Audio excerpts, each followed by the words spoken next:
Assalamualaikum warahmatullahi wabarakatuh. Kita lanjutkan pembuatan IR diagram. Pada pertemuan sebelumnya kita telah membahas pembuatan IR diagram dasar. Untuk kali ini kita akan membahas IR diagram dengan sedikit perluasan, sehingga nanti akan menjadi EER diagram. Pada pertemuan kali ini, pembuatan IR diagram akan kita fokuskan pada jenis-jenis atribut yang akan kita gambarkan ke dalam bentuk atribut dalam IR diagram. Seperti pernah kita ketahui bahwa jenis-jenis atribut yang pertama kita kenal dengan istilah atribut kunci dan atribut deskriptif. Di sini nanti untuk atribut kunci yang akan kita jelaskan adalah seperti apa simbol dari primary key. Kemudian berikutnya atribut sederhana dan atribut campuran atau simple atribut dan composite atribut. Yang ketiga atribut bernilai tunggal dan atribut bernilai ganda atau single valued attribute dan multi-valued atribut. Berikutnya atribut mandatory dan atribut bernilai kosong atau mandatory atribut dan null value atribut. Kemudian yang terakhir kita akan bahas tentang atribut turunan atau derived atribut. Mari kita lanjutkan seperti apa kita dalam menggambarkan atribut-atribut tersebut ke dalam bentuk IR diagram, khususnya simbol dari atribut. Baiklah, sekarang kita akan rinci satu persatu dari jenis-jenis atribut, kemudian bagaimana cara penggambarannya ke dalam bentuk IR diagram. IR diagram yang akan kita acu, yang akan kita pakai adalah notasi yang diberikan atau disarankan oleh Peter Vincent Chen. Nah, untuk itu gambarnya akan menggunakan elips.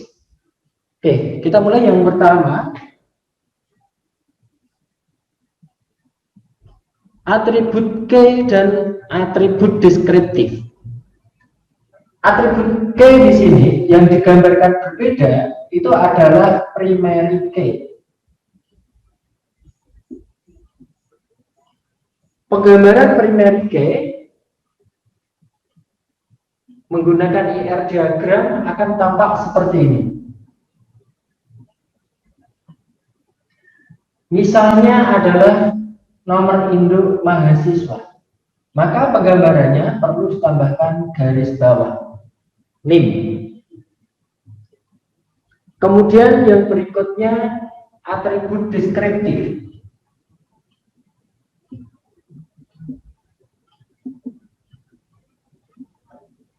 Untuk jenis atribut deskriptif, penggambarannya cukup seperti ini.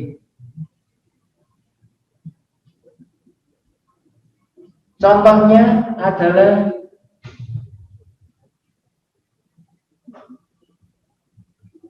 alamat.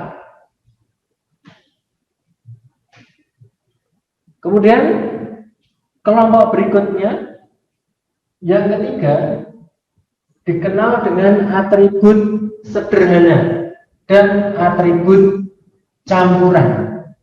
Penggambaran yang berbeda di sini adalah pada atribut campuran atau composite atribut.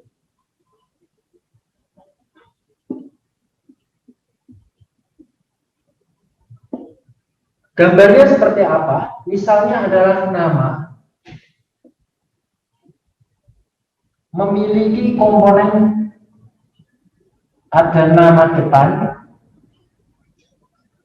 kemudian nama belakang. Nama depan dan nama belakang ini merupakan komponen dari nama, sehingga penggambaran dari atribut campuran atau komposit menjadi seperti ini. Kemudian atribut sederhana gambarnya sama seperti pada atribut deskriptif. Yang keempat, atribut sederhana atau simple atribut.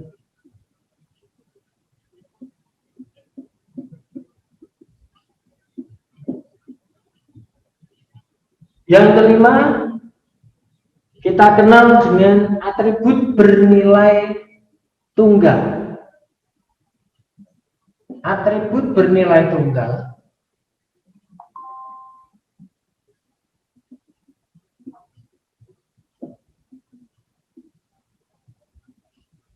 atau single valued attribute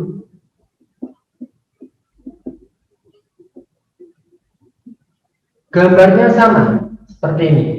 Contohnya juga sama. Yang keenam, kita kenal istilah multi value attribute. Multi value attribute gambarnya saya gambarkan di sini. Yang keenam,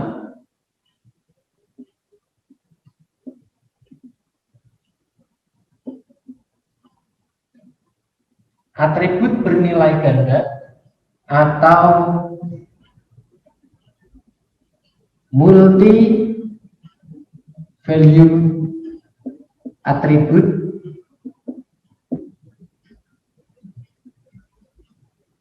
contohnya yang pernah kita sampaikan yaitu alamat email. Maka penggambarannya garis dari elipsnya ini diberikan garis ganda atau double. Ini menunjukkan bahwa atribut ini adalah atribut bernilai ganda. Kalau bernilai tunggal sama. Berikutnya yang ketujuh yaitu mandatory attribute.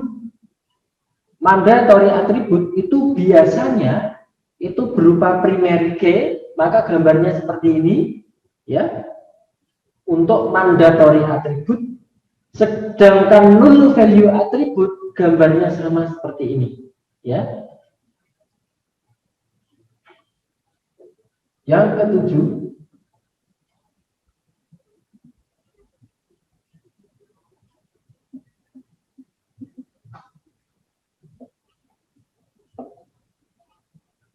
gambarnya sama kalau dia merupakan primary key, misalnya NIM di garis bawahi. Kenapa NIM dijadikan contoh sama seperti primary key? Karena sifat dari mandatory atribut itu sangat melekat pada sifat dari primary key. Bagaimana dengan null value? Null value sifatnya hampir sama dengan atribut deskriptif.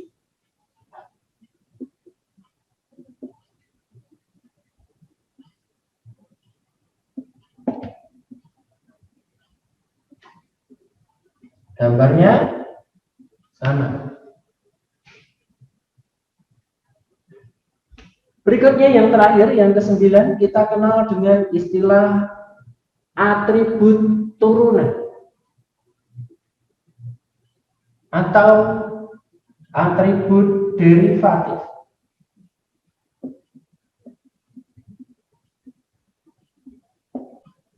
Atribut derivatif atau turunan. Contohnya di sini adalah umur. Maka penggambarannya kita berikan garis putus-putus pada elipsnya. Ya, garis putus-putus pada elipsnya. Inilah penggambaran seluruh atribut yang nantinya ini akan kita terapkan di dalam IRD maupun di dalam EERD. Entitas itu simbolnya adalah persegi panjang biasa. Misal contohnya adalah dosen. Ingat, penulisannya menggunakan kata benda. Nah, biasanya kita menuliskan hanya seperti ini, entitas. Namun di dalam IR diagram, entitas ini nanti dibedakan menjadi dua jenis. Yang pertama, kalau gambarnya seperti ini nanti disebut dengan entitas kuat.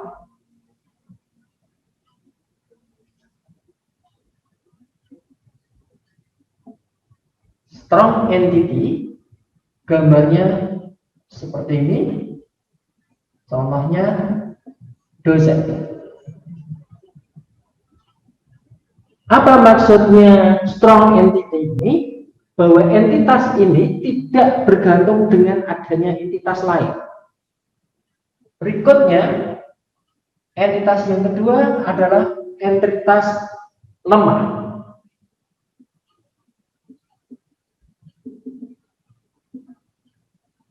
Weak entity, penggambarannya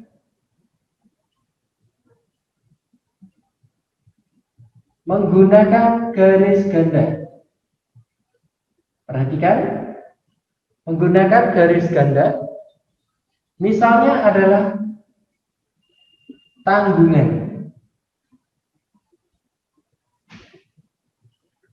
Entitas lemah, sifatnya dia akan muncul karena dia tergantung dengan adanya entitas kuat.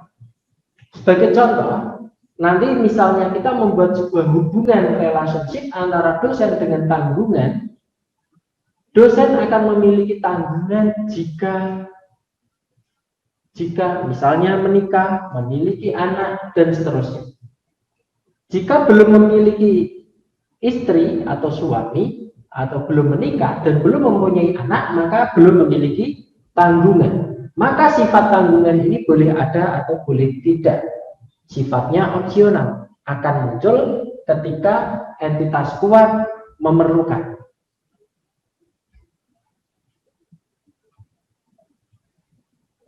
Berikutnya adalah kita akan bahas relasi, relationship.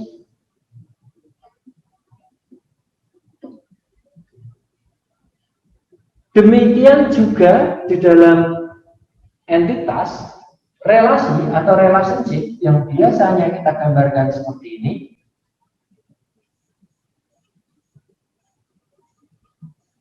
Misalnya di sini adalah mengajar. Menggunakan kata kerja, relasi ini juga memiliki dua jenis relasi. Yang pertama, relasi yang gambarnya seperti ini, misalnya mengajar, ini biasa disebut dengan relationship, gitu aja.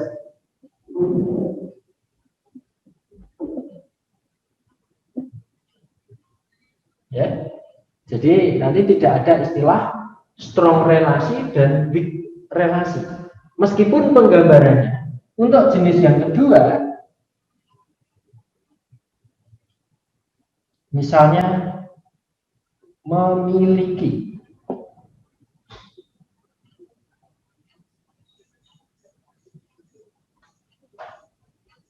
Garisnya ganda, tetapi di sini istilahnya bukan relasi lemah, tetapi disebut dengan pengidentifikasi kepemilikan dari entitas lemah, biasanya lemah, ya, atau biasa disebut dengan IOR dalam bahasa Inggris. Identification owner relationship.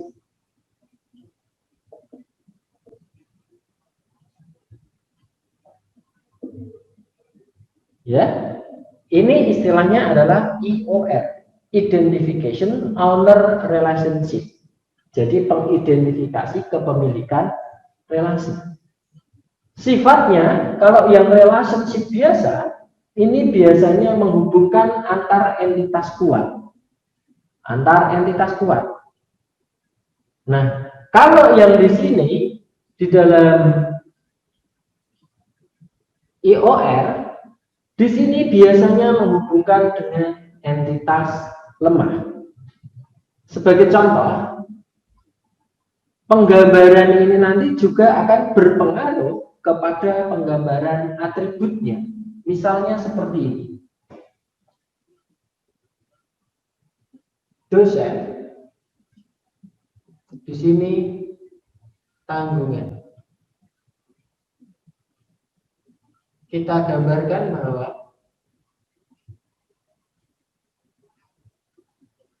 di sini kuat. Kemudian di sini memiliki.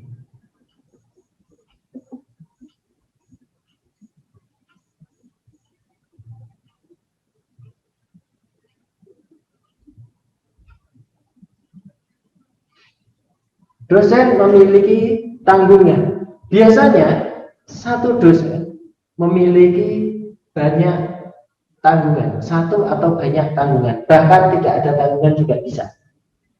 Nah, biasanya dosen juga memiliki primary key, misalnya nomor registrasi pegawai. Maka kita kasih tanda primary key-nya dengan garis bawah. Tanggungan biasanya hanya cukup diwakili dengan nama. Ingat, di sini nanti istilahnya bukan primary key, tetapi penggambarannya mirip primary key, tetapi penggambaran garis bawahnya dengan garis bawah putus-putus. Seperti ini, garis bawah putus-putus. Nah, apa namanya? Namanya ini nanti bukan primary key, tetapi sebagai IO, Identification Owner. Ya, ini sebagai IO, Identification Owner, pengidentifikasi kepemilikan. Baik, seperti ini. Jadi contohnya adalah dosen memiliki tanggungan. Seperti yang dijelaskan tadi, bahwa ini akan muncul tanggungan jika dosen memang benar-benar sudah memiliki. Ini contoh dari penerapan relationship berupa IOR yang mana di sini memiliki kunci tetapi bukan primary key. Mirip primary key, tetapi namanya IO. Bagaimana sifat IO ini nanti? Apakah boleh kembar? Tentu saja tidak boleh kembar. Meskipun nanti namanya banyak, tetapi di sini antar dosen hubungannya adalah dengan namanya. Tidak mungkin seorang dosen akan memiliki nama anak yang kembar, yang nama istri lebih dari satu tapi kembar. Nah, ini mengidentifikasikan seperti itu.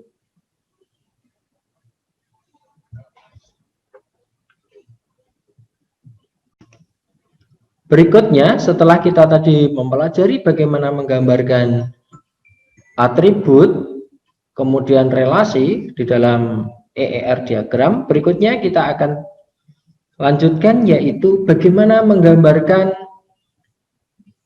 kardinalitas relasi. Kardinalitas relasi atau garis penghubungnya, ya. Kalau yang sebelumnya kita membahas tentang kardinalitas relasi yang sifatnya adalah kardinalitas yang menjelaskan hubungan maksimal yang bisa dilakukan oleh entitas dengan entitas lain.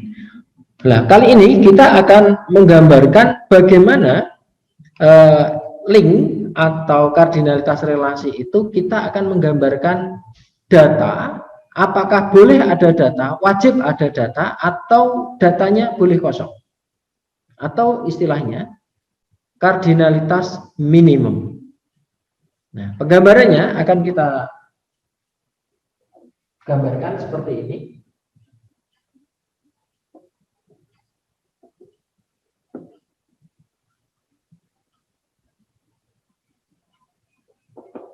Biasanya disebut dengan cardinality constraint atau kardinalitas relasi ya, yang menjelaskan dengan derajat relasi antar entitas.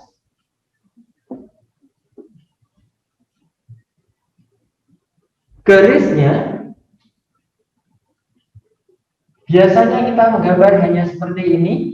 Maksudnya, kalau tidak ada tanda seperti ini, biasanya kita menggambarkannya atau menyebutkannya adalah many to many. Kali ini kita akan kasih tambahan dengan seperti ini. Jika ada seperti ini, istilahnya menjadi 1,1. Jika hanya seperti ini, maka ini 0,1. Nanti akan dijelaskan secara rinci seperti apa. Kenapa di sini 1, sini 0. Kemudian gambar berikutnya seperti ini. Ini disebut dengan many. Kemudian kalau hanya seperti ini, ya.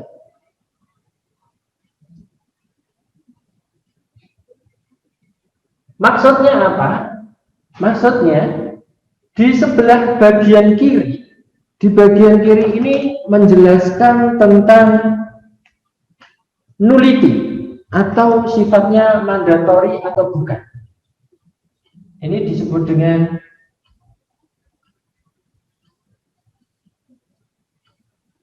mandatory atau null value attribute. Mandatory atau null value attribute. Bagian itu biasanya disebut juga dengan minimum cardinality.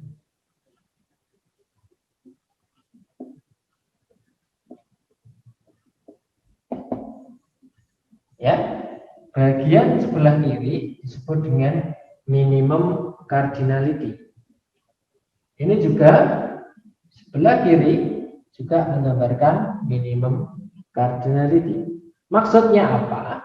Jika nanti ditemui ada suatu entitas dengan simbol ada 0, ini berarti entitas tersebut posisinya boleh tidak ada data, ya. Sedangkan jika 1, maka sifatnya harus ada data, minimal 1 data, biasanya sebagai primary key. Kemudian berikutnya, bagian kanan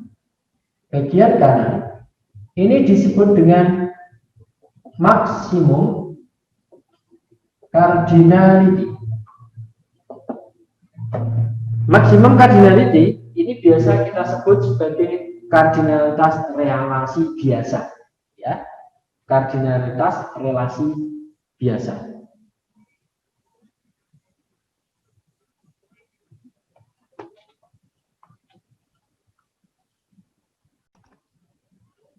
Berikutnya, kita akan memberikan sedikit contoh tentang bagaimana min-max cardinality.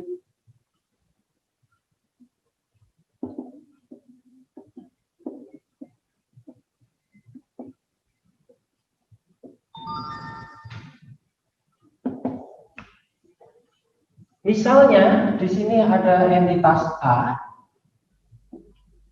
kemudian ini ada entitas B, dihubungkan dengan relationship namanya B, gambar seperti ini. Jika ada simbol seperti ini, jika ada simbol seperti itu, ya, di sini ada garisnya, di sini seperti segitiga. Ini maksudnya kalau kita gambarkan di sini adalah 1,1, tuh di sini 0,n. Apa maksudnya? Maksudnya 1 di sini sifatnya adalah entitas A, atributnya mandatori.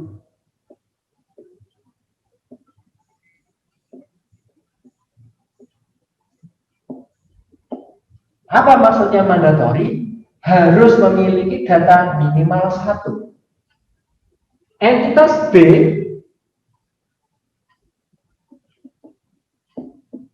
sifatnya null value. Maksudnya apa? Boleh kosong karena mungkin belum siap datanya. Ya, atributnya sifatnya null value. Bagaimana penjelasannya? Penjelasannya di sini adalah one, too many.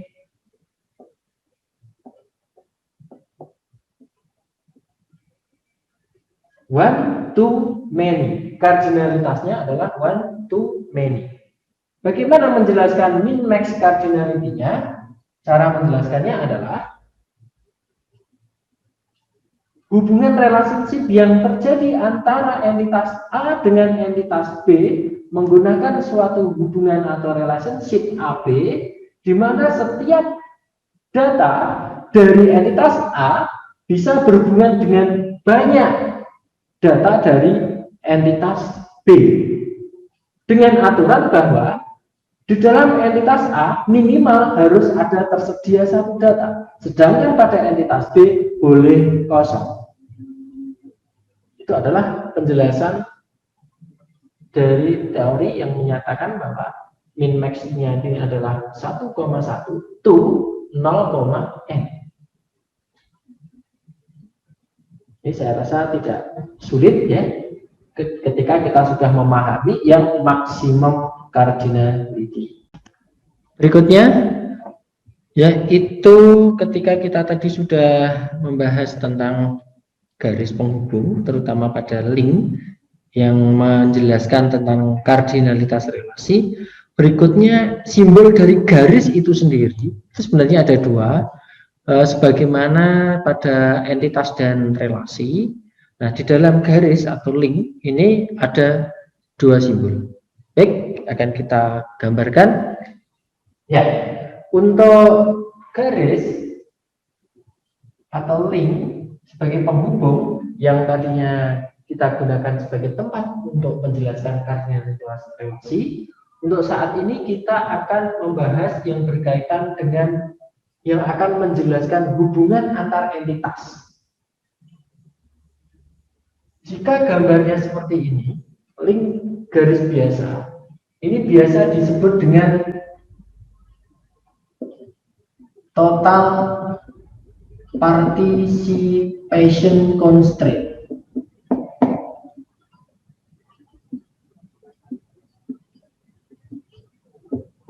Saya biasanya menyingkatnya dengan TPC. Kemudian garis berikutnya ganda, garisnya ganda ya. Ini disebut dengan parsial.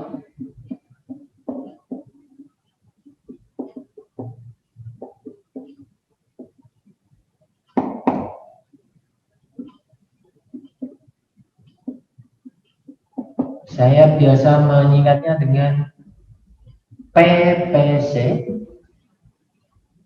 Ini akan dijelaskan bahwa garis atau link atau penghubung yang biasanya ini digunakan untuk menghubungkan antara entitas dengan relasi, kemudian relasi dengan entitas, ada 2 jenis hubungan. Yang pertama dengan menggunakan garis biasa lurus seperti ini. Saya kasih nomor A, kemudian B. Untuk yang A ini menjelaskan total participation constraint. Maksudnya apa? Garis ini akan menjelaskan ketergantungan antar entitas. Ya.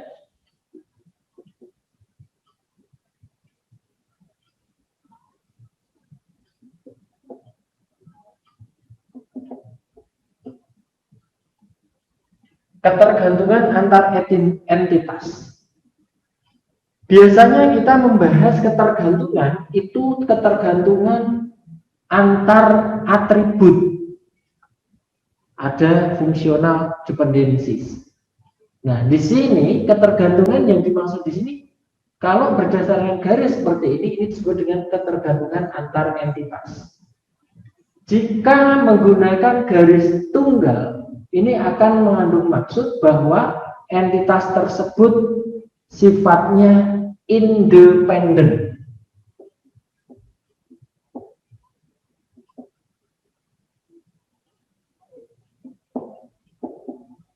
Independen atau tidak tergantung atau bebas. Kalau gambarnya dua seperti ini dependent. Dependent artinya dia tergantung pada entitas lain.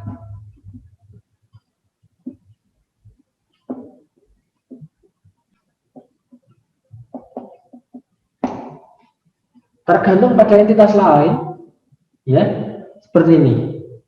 Jadi batasan-batasan ketergantungan antar entitas nanti digambarkan dengan adanya garis tunggal dan garis ganda. Garis tunggal nanti disebut dengan total participation constraint, di mana entitas tersebut tidak tergantung dengan entitas lain atau dapat berdiri sendiri.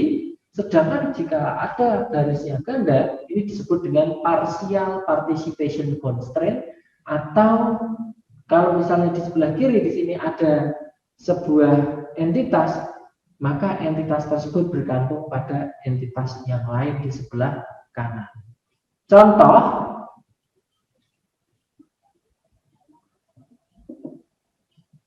misalnya di sini ada entitas A, ini ada relasi AB, kemudian di sini ada entitas B. Jika gambarnya seperti ini,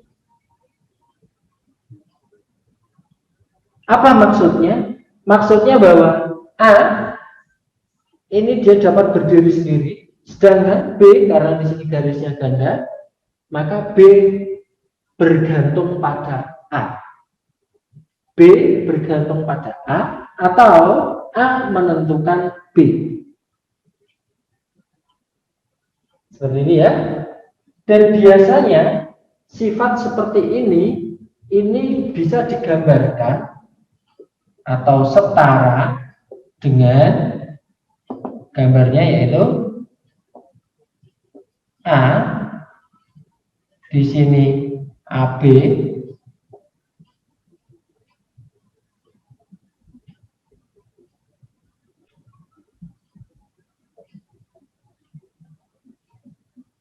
di sini B. Maksudnya setara apa? Di sini entitas lemah, di sini ada IOR. Nah, di sini penggambaran kanan sini IOR entitas lemah, maka ini bergantung pada A. Ya, ini penggambarannya seperti ketika kita menjelaskan adanya entitas lemah atau weak entity. Nah, biasanya weak entity penggambarannya di sini menggunakan garisnya ganda. Ini adalah bagaimana cara kita menggambarkan link atau garis pada IR diagram.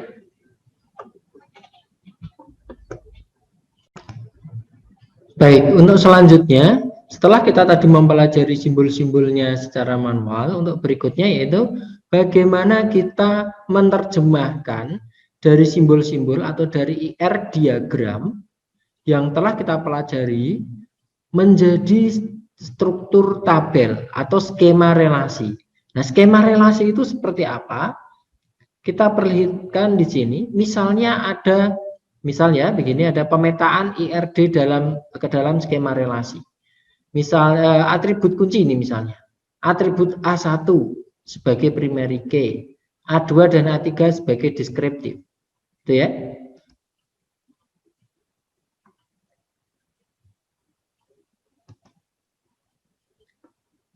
Misalnya ada entitas A dengan atribut-atribut ada A1 sampai A3, di mana A1 menjadi primary key, gitu ya. Maka cara penulisannya, skemanya akan menjadi seperti ini, skema relasi.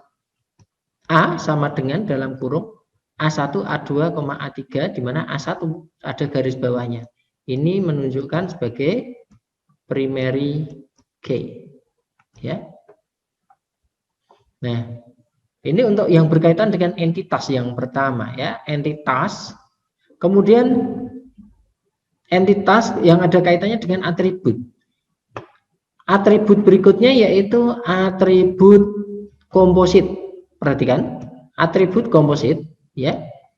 Ini dibetakan hanya elemen terluarnya saja. Contohnya, misalnya di sini ada A1, A2, A3.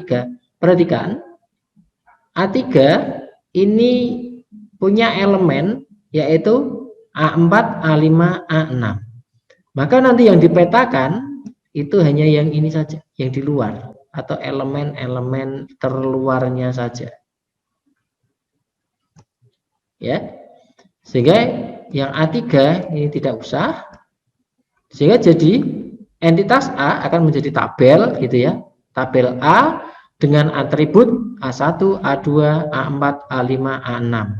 Di mana A3? A3 tidak usah, sudah diwakili oleh elemen terluarnya. Nah, A1 sebagai primary key di garis bawah. Berikutnya, atribut turunan. Di sini ada atribut turunan, ya. Atribut turunan, perhatikan, putus-putus. Kalau di dalam teori yang pernah kita sampaikan, contoh dari atribut turunan itu adalah umur. Maka atribut derivatif tidak perlu dipetakan atau abaikan saja. Kalau muncul seperti ini, maka yang ditulis nanti menjadi tabelnya ada A sama dengan A1, A2. A1 sebagai primary key. Berikutnya, bagaimana kalau ada atribut multi value? Atribut multi value akan muncul seperti ini, multi value. Perhatikan, yang multi value adalah di A3.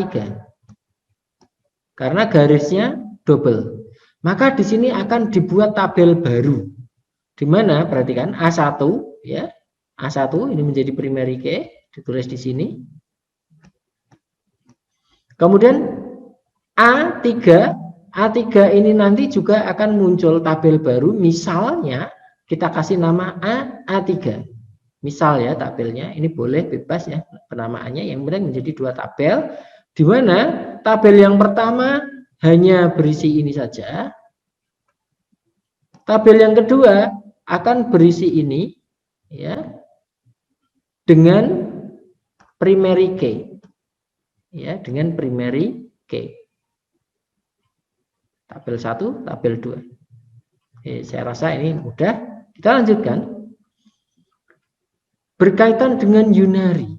Kalau entitas sendiri sudah biasa. Unary itu adalah hubungan tunggal. Jadi entitas itu dapat berelasi dengan dirinya sendiri. Contohnya seperti ini. Kita lihat di sini untuk yang atas A1, A2, A3 itu adalah atribut yang dimiliki oleh A, di mana dia berhubungan dengan dia sendiri dengan relasi namanya AA. Ya, dengan relasi namanya AA, perhatikan di sini ada simbol panah. Maksudnya apa? Ini adalah one. Berarti hubungannya adalah one to many. Ya. One to many. Apa jadinya kalau one to many seperti ini? Maka dia cukup menjadi sebuah tabel di mana ada tambahan AA ini ya. Ini menjadi sebuah atribut. Perhatikan berikutnya yang bawah. Yang bawah ini adalah one to many, many to many, tetapi di sini muncul atribut. Maka di sini harus dibuat tabel baru. Misalnya tabel barunya adalah ini ya. Ya, hampir sama seperti multi value atribut. Hampir sama dengan multi value atribut. Oke. Berikutnya binary. Binary ini cukup kompleks ya, banyak.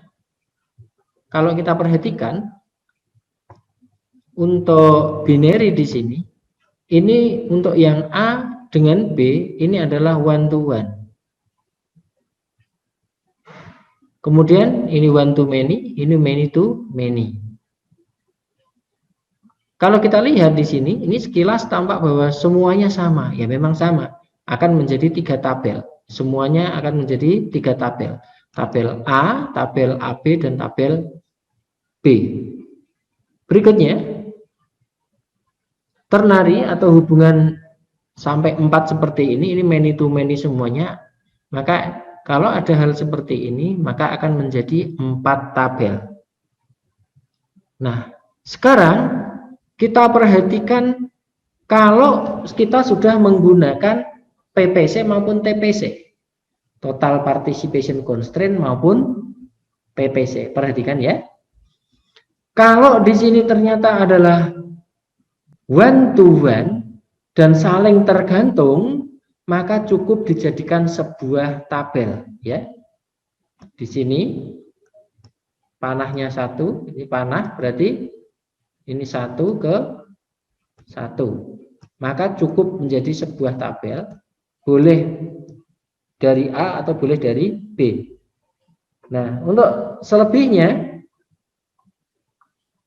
perhatikan, kalau yang tadi seperti ini menjadi 3 tabel, ini one to one, tetapi perhatikan sebelah kanan. Sebelah kanan di sini ada parsial.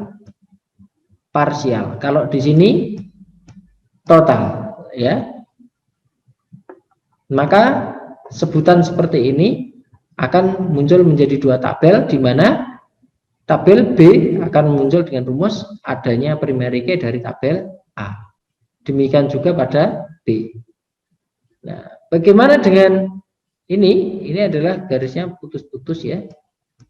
Karena ini slide presentasinya terlihat sama, putus-putus. Kenapa ini disebut putus-putus? Karena perhatikan, ini adalah entitas lemah. Entitas lemah. Ini tidak masuk ke primary key ya. Garisnya ini weak entity. Weak entity. Maka ini tidak termasuk primary key. Karena ini istilahnya adalah IO, Identifier Owner. Kita lanjutkan.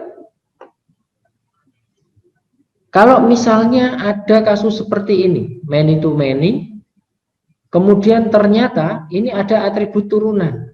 Tadi ada teori kalau atribut turunan, itu kan ini tidak boleh dimasukkan. Tetapi kalau ini direlasi bagaimana? Tetap dimasukkan. Ya, ini relasinya. Tetap dimasukkan jika itu muncul di dalam relasi. Tapi kalau muncul di entitas, abaikan.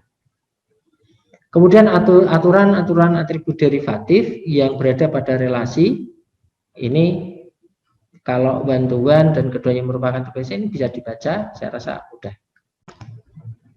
Baik, untuk selanjutnya, setelah kita tadi mempelajari simbol-simbolnya secara manual, untuk berikutnya yaitu bagaimana kita menerjemahkan dari simbol-simbol atau dari IR diagram yang telah kita pelajari menjadi struktur tabel atau skema relasi.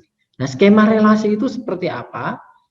Kita perlihatkan di sini. Misalnya begini, ada pemetaan IRD ke dalam skema relasi. Misal atribut kunci ini misalnya. Atribut A1 sebagai primary key, A2 dan A3 sebagai deskriptif. Itu ya.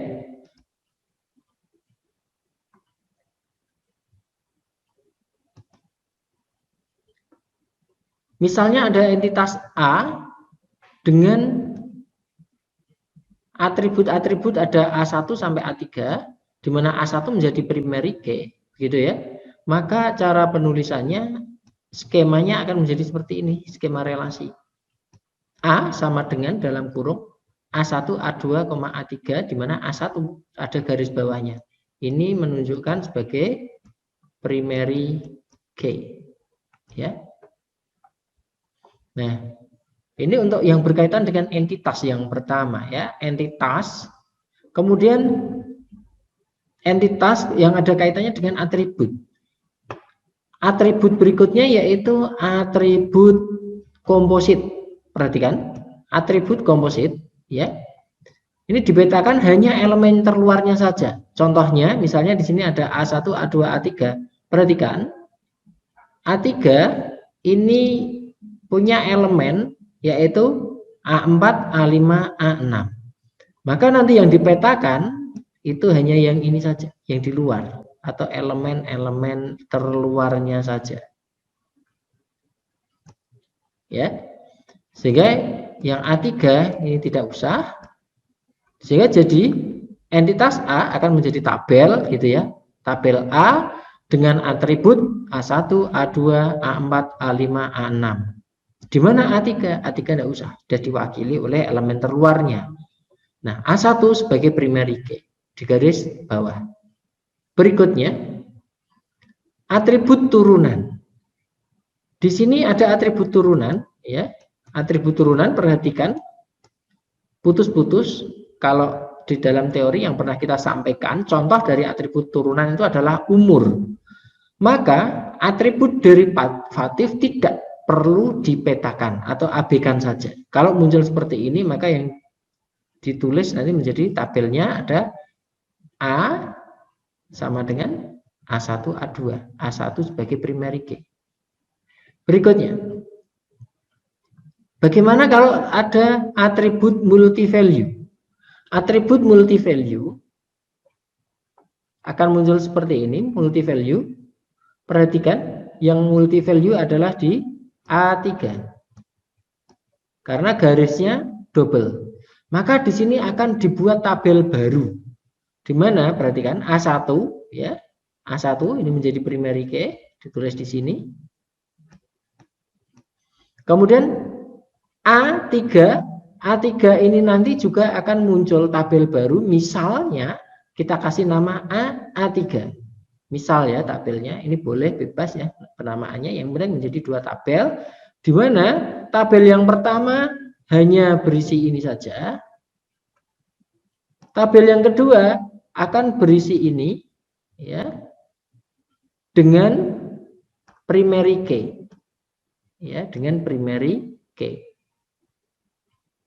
Tabel 1, tabel 2. Saya rasa ini mudah.